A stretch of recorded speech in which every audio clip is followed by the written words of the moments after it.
Operation सिंदूर, जिसके जरिए भारत की बेटियों का जो मांग से सिंदूर छीना था, उसका बदला आखिरकार ले लिया गया। ऑपरेशन सिंदूर जिसने बता दिया कि भारत की ताकत क्या है।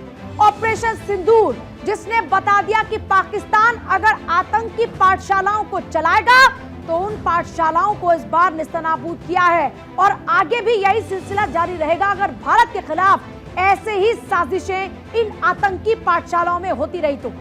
ऑपरेशन सिंदूर ने बता दिया कि भारत और भारत की बेटियों के सिंदूर की तरफ अगर किसी ने आंख उठाकर देखा तो हश्र ऐसा होगा।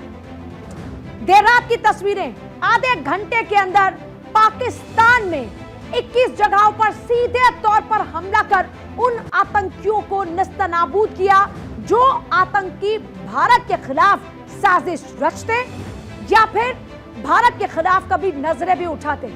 आखिरकार ऐसे आतंकियों का खात्मा हुआ। सबसे बड़ी बात यह है कि अब पाकिस्तान रोना रो रहा है। पाकिस्तान रो रहा है कि हमारे लोगों के ऊपर हमला हुआ। भारत ने साफ साफ बता दिया कि आतंकियों के पनाहगार आतंकिस्तान में आतंक की जो ट्रेनिंग चल रही थी, टारगेट वो ट्रेनिंग थी, वो आतंकी थे। एक अहम जानकारी, दिल्ली एनसीआर में ब्लैकआउट ड्रिल, एनडीएमसी वाले क्षेत्र में ब्लैकआउट ड्रिल 15 मिनट तक यह ब्लैकआउट ड्रिल होगी। मॉक ड्रिल के तहत में ब्लैकआउट, तो देखिए पहले से इस बात का ऐलान किया गया था कि भारत के अंदर ब्लैकआउट होगा। और देखिए बड़ी बात यह है क्योंकि ब्लैकआउट के जरिए सीधे तौर पर लोगों को अवेयर करना है, लोगों को बताना है कि इमरजेंसी की सिचुएशन में किस तरीके से आपको खुद को सेफ रखना है, आपके अपनों को सेफ रखना है। साल 1971 में जब युद्ध के हालात थे उस दौरान में यह तस्वीर देखने को मिलती थी जब न दिया जलता था और ना ही किसी गाड़ी की रोशनी, जरा सी भी रोशनी कहीं नहीं हुआ करती थी। सीधे तौर पर शाम होते ही, दिन ढलते ही लोगों को कहा जाता था कि अब रोशनी नहीं होनी चाहिए। आज भी वही तस्वीर देखने को मिलेगी सालों बाद। पूरे देश भर में अलग अलग जगहों पर ब्लैकआउट की तस्वीरें, ये इस वक्त आपके सामने 15 मिनट तक ब्लैकआउट ड्रिल होगी। पूरे देश भर में अलग अलग जगहों पर ये ब्लैकआउट ड्रिल होगी। मॉक ड्रिल के तहत में ये ब्लैकआउट रिहर्सल होगा। पर्पस ये है कि कम से कम जान माल की हानि हो, क्योंकि जब इस तरह के हालात होते हैं वॉर के ऐसी सिचुएशन में दुश्मन को यह पता ना लगे कि कहां पर आबादी ज्यादा है। मकसद इसका यही रहता है।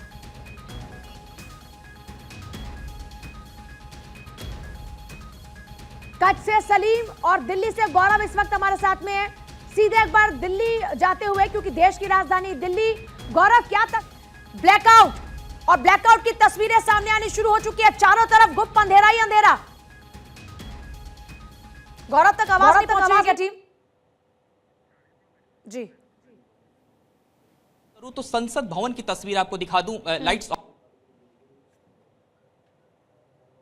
लाइटें हैं वो बंद कर दी गई हैं और अक्सर यहां पर जो लाइटें जगमगाती आपको नजर आएंगी, ये इसलिए अब आपको स्पष्ट तौर पे तस्वीरें नजर नहीं आ रही हैं क्योंकि इस लाइट को बंद किया गया। दूसरी तरफ आपको मैं दिखाऊं, अपने कैमरामैन से कहूंगा ये सामने की तस्वीर दिखाएं। नॉर्थ ब्लॉक और साउथ ब्लॉक का जो पूरा हिस्सा है वो कहीं ना कहीं जो लाइट्स आपको जलता हुआ अक्सर नजर आता है उसको बंद किया गया है और ये बहुत ही महत्वपूर्ण एक तरीके का स्थान है। सबसे सेंसिटिव जोन इसको मैं कहता हूं, लुटियंस का इलाका है। एक तरफ गृह मंत्रालय हो या फिर प्रधानमंत्री कार्यालय हो और सीधे अब और आगे बढ़ेंगे तो राष्ट्रपति भवन के अंदर दाखिल होने वाला वो मार्ग है।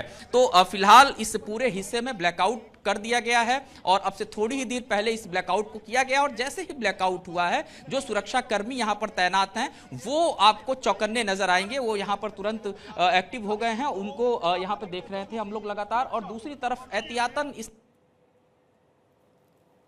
जी गौरव, ये एक पूरी तरीके से मॉक ड्रिल का एक अहम हिस्सा है। हाँ। क्योंकि ये जो इमारतें हैं, मैंने आपको संसद भवन दिखाया किस तरीके से पूरी तरीके से अंधेरा है, एक भी लाइट जिसको हम कह सकते हैं बिल्डिंग के ऊपर नहीं जल रही है। इसके अलावा नॉर्थ ब्लॉक की बात करूं, साउथ ब्लॉक की बात करूं, इसको भी पूरी तरीके से यहां जो लाइट है उसको पूरी तरीके से ऑफ कर दिया गया है। तो ये वो इमारतें हैं जहां पर हम ये कह सकते हैं कि सबसे महत्वपूर्ण कार्यालय है, चाहे प्रधानमंत्री का कार्यालय हो, गृह मंत्रालय हो, वित्त मंत्रालय हो और राष्ट्रपति भवन के तरफ जाने वाला मार्ग हो, पूरी तरीके से ब्लैकआउट किया गया है। पूरी तरीके से ब्लैकआउट। कच्छ की तरफ रुक कर लेता सलीम इस वक्त वहां पर है। सलीम, कच्छ की क्या तस्वीरें हैं? ब्लैकआउट वहां पर भी हो चुका है, अभी क्या तस्वीरें हैं?